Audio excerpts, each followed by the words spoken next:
બગસરા નાગરિક સરાફી સહકારી મંડળીનો વર્ષ 2023-24નો વાર્ષિક નફો 4.21 કરોડ સુધી પહોંચ્યો છે। સભાસદોને ભેટ અર્પણ કરવામાં આવી હતી। સભાસદો સહિત આગેવાનો ઉપસ્થિત રહ્યા હતા। બગસરા નાગરિક સરાફી સહકારી મંડળીના ચેરમેન રશ્વિનભાઈ ડોડિયાના યથાર્થ પ્રયત્નથી મંડળ હરણફાળ ભળી રહ્યું છે। ત્યારે બગસરા સહિત વિવિધ શહેરોમાં 8 શાખાઓ ધરાવતી બગસરા નાગરિક સરાફી સહકારી મંડળીના સભાસદોને ભેટ તેમજ અમરેલી જિલ્લા સબ રજિસ્ટ્રાર અને મામલતદાર પ્રશાંત ભિંડીત સાહેબ, નાયબ મામલતદાર નિહાર વઘાસિયા તેમજ મંડળીના ડિરેક્ટરો સહિતના આગેવાનો મંડળીના ચેરમેન રશ્વિનભાઈ ડોડિયા દ્વારા મંડળીની કામગીરીનો અહેવાલ રજૂ કર્યો હતો। રાજ્યમાં સતત 6 વર્ષથી બીજા ક્રમે આવેલ છે, ત્યારે સભાસદોને 15% ડિવિડન્ડ સાથે ભેટ આપવામાં આવી હતી। સભાસદોના બાળકોને શિક્ષણ માટે 4% લેખે લોન પણ આપવામાં આવે છે। ત્યારે મંડળીનો પ્રથમ વર્ષે રૂપિયા 1683 નફો થયો હતો, તો જે નફો 4.21 કરોડ સુધી પહોંચ્યો છે।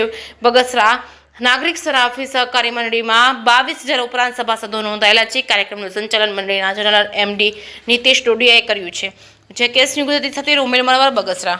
આજ રોજ બગસરા ખાતે બગસરા નાગરિક સરાફી સહકારી મંડળીનો ભેટ વિતરણ કાર્યક્રમ હતો। આ બાબતે આ કાર્યક્રમમાં હાજર રહી અને હાલ સહકાર ખાતા દ્વારા જે નવી પહેલો ચાલે છે એ બાબતે સભાસદોને જાણકારી આપી હતી।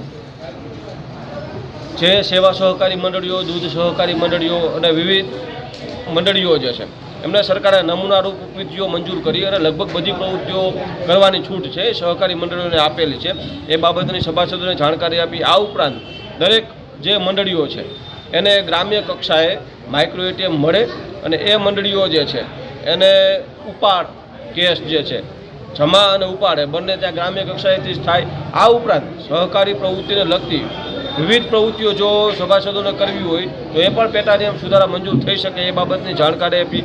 આ ઉપરાંત જે સહકાર મંત્રાલયની સ્થાપના થઈ 2021માં, ત્યારબાદ સહકાર મંત્રાલય દ્વારા જે કંઈ પણ નવી પહેલો છે અને નવા જે ઇનિશિયેટિવ છે એની જાણકારી દરેક સભાસદોને આપવામાં આવેલ છે।